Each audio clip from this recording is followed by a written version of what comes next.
Hello everyone. BPSC 70th main series में आज का हमारा टॉपिक है करंट अफेयर से और क्वेश्चन है आपका इसरो के स्पेस डॉकिंग एक्सपेरिमेंट स्पारडेक्स के सफल क्रियान्वयन के महत्व पर चर्चा करें।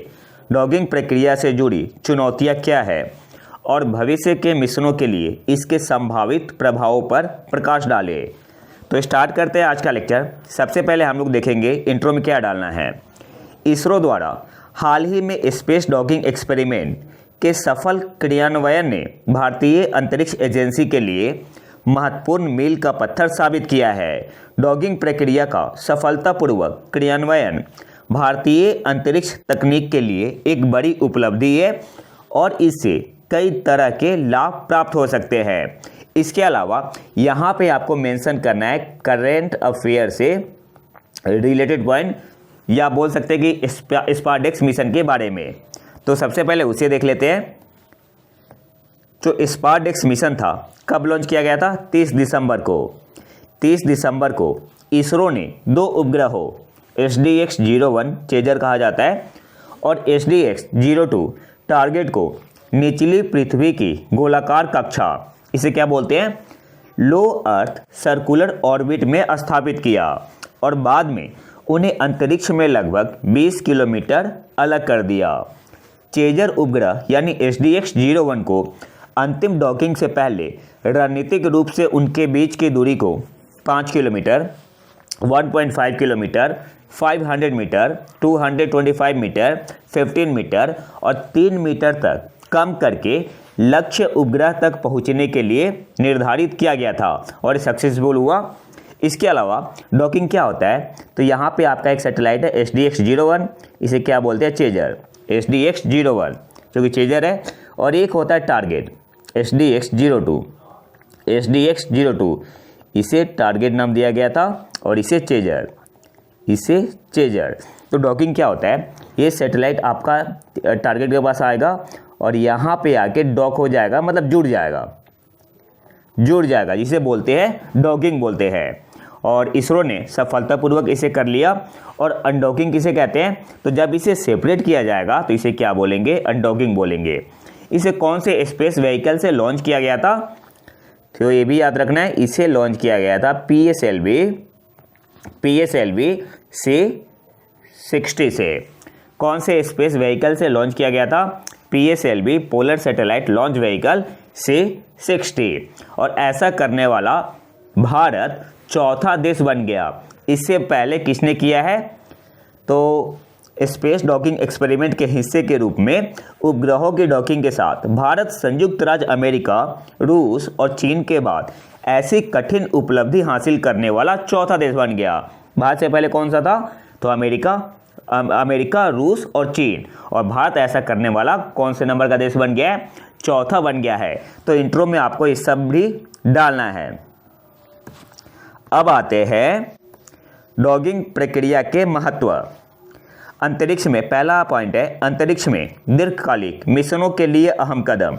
डॉकिंग की प्रक्रिया से भविष्य में अंतरिक्ष स्टेशन जैसे कि अंतर्राष्ट्रीय अंतरिक्ष स्टेशन या अन्य बड़े अंतरिक्ष मिशनों के लिए भारतीय योगदान को बढ़ावा मिलेगा। डॉकिंग का उपयोग अंतरिक्ष यान को जोड़ने, ईंधन भरने, ये पॉइंट याद रखना है, ईंधन भरने या किसी अन्य उपकरण को जोड़ने में किया जा सकता है। तो पहला पॉइंट क्या है? अंतरिक्ष में दीर्घकालिक मिशनों के लिए अहम कदम। इसमें आपको क्या मेंशन करना है?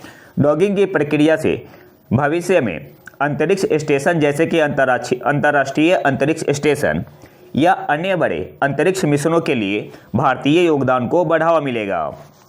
डॉकिंग का उपयोग अंतरिक्ष यान को जोड़ने, ईंधन भरने या किसी अन्य उपकरण को जोड़ने में किया जा सकता है। सेकेंड पॉइंट पे आते हैं अंतरिक्ष यानों की मरम्मत और सुधार। डॉकिंग के माध्यम से भारतीय अंतरिक्ष यान अन्य अंतरिक्ष यानों से जुड़ सकते हैं और वहां से मरम्मत, उपकरण बदलाव या आपूर्ति भेजने की सुविधा मिल सकती है। इससे मिशनों की सफलता दर में बढ़ोतरी हो सकती है और उन्हें दीर्घकालिक रूप से बनाए रखा जा सकता है। मान लो कोई सैटेलाइट यहाँ पे इसमें कुछ डिस्टर्बेंस आ गया, कोई खराबी आ गई, तो दूसरा सैटेलाइट जाएगा फिर जुड़ के इसे सही कर देगा, या कुछ उपकरण खराब हुआ है वहाँ पे उसे जोड़ देगा।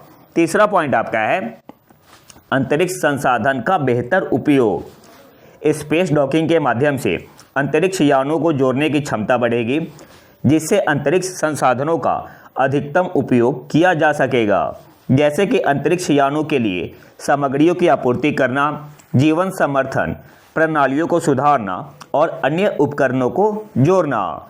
चौथा आपका पॉइंट है भविष्य के मानव मिशन। भारत के भविष्य के मानव मिशनों के लिए जैसे चांद पर या मंगल पर जाने की योजना स्पेस डॉकिंग एक महत्वपूर्ण भूमिका निभा सकती है। यह संभवतः भारतीय अंतरिक्ष यात्रियों के लिए सुरक्षा और आपूर्ति सुनिश्चित करने के लिए आवश्यक होगी। अब इससे जुड़ी चुनौतियां क्या है? डॉकिंग प्रक्रिया से जुड़ी चुनौतियां, तो पहला है सटीकता और समन्वय। ये सबसे इम्पोर्टेंट पॉइंट है। डॉकिंग में सबसे बड़ी चुनौती है अंतरिक्ष यानों के बीच सटीक समन्वय। इसमें बहुत ही उच्च स्तर की तकनीकी सटीकता की आवश्यकता होती है ताकि दोनों यान बिना किसी दुर्घटना के जुड़ सके। कहीं ऐसा ना हो कि अचानक से आपस में कोलाइड कर जाए या कोलिजन हो जाए। सेकंड आपका है ग्रेविटी का अभाव। चूंकि अंतरिक्ष में गुरुत्वाकर्षण नहीं होता है, इसलिए डॉकिंग के दौरान स्थिरता बनाए रखना और यांत्रिक रूप से यानी मैकेनिकल रूप से यानों को जोड़ने के लिए अत्यधिक सटीकता की ज़रूरत होती है। तीसरा आपका है इंटरफेरेंस और विफलताएं। अंतरिक्ष में विभिन्न प्रकार के रेडिएशन, माइक्रोमेटेरॉइड्स और अन्य खतरों से बचने के लिए डॉकिंग प्रक्रिया को अत्यधिक सावधानी से डिजाइन और टेस्ट करना पड़ता है। किसी भी तरह की तकनीकी विफलता मिशन को खतरे में डाल सकती है। चौथा आपका पॉइंट है ऊर्जा और ईंधन की ज़रूरतें। डॉकिंग के बाद यानों को सही स्थिति में बनाए रखने और उनकी गतिशीलता को बनाए रखने के लिए ऊर्जा की आवश्यकता होती है। ईंधन की आपूर्ति की समस्या भी एक महत्वपूर्ण चुनौती हो सकती है। नेक्स्ट आपका पॉइंट है भविष्य के मिशनों पर प्रभाव। तो पहला आपका है जो मून मिशन होने वाला है, चंद्रमा और मंगल मिशन। स्पेस डॉकिंग की सफलता भारत के चंद्रमा और मंगल मिशनों के लिए महत्वपूर्ण है।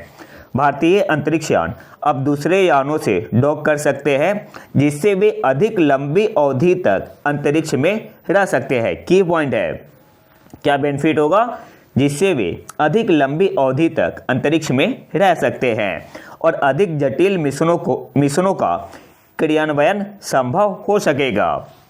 सेकंड क्या है अंतर्राष्ट्रीय सहयोग। डॉकिंग के सफल क्रियान्वयन से भारत अंतर्राष्ट्रीय मिशनों में भी अधिक भागीदारी कर सकेगा। अंतरिक्ष स्टेशन के साथ भारतीय यानों का डॉकिंग करना अन्य देशों के साथ सहयोग को बढ़ावा देगा और अंतरिक्ष अन्वेषण में भारत की भूमिका को सशक्त करेगा। नेक्स्ट आते हैं, अगला आपका पॉइंट है अंतरिक्ष पर्यटन। भविष्य में यदि अंतरिक्ष पर्यटन का क्षेत्र विकसित होता है तो डॉकिंग की प्रक्रिया का बड़ा योगदान हो सकता है। जाहिर सी बात है यह अंतरिक्ष यात्रियों को सुरक्षा और सुविधाएं प्रदान करने में मदद करेगा। इस प्रकार कंक्लूजन में क्या लिखना है? इस प्रकार स्पारडेक्स मिशन ने न केवल भारतीय अंतरिक्ष कार्यक्रम को नया आयाम दिया है, बल्कि इससे भारत के अंतरिक्ष अन्वेषण के भविष्य के लिए नए दरवाजे खोले हैं। तो ये इंपॉर्टेंट पॉइंट है। कंक्लूजन में क्या लिखना है? इस प्रकार स्पारडेक्स मिशन ने न केवल भारतीय अंतरिक्ष कार्यक्रम को नया आयाम दिया है, बल्कि इससे भारत के अंतरिक्ष अन्वेषण के भविष्य के लिए नए दरवाजे खोले हैं। तो ये तो था हमारा आज का लेक्चर। अगर आपको इसका PDF चाहिए तो आप हमारे टेलीग्राम चैनल प्रतीक IQ करंट अफेयर को ज्वाइन कर सकते हैं। लिंक मैं कमेंट बॉक्स में डाल दूंगा। और अगर वीडियो पसंद आए तो लाइक करें और चैनल को सब्सक्राइब जरूर कर ले। मिलते हैं नए वीडियो में नए टॉपिक के साथ। तब तक के लिए नमस्कार, जय हिंद।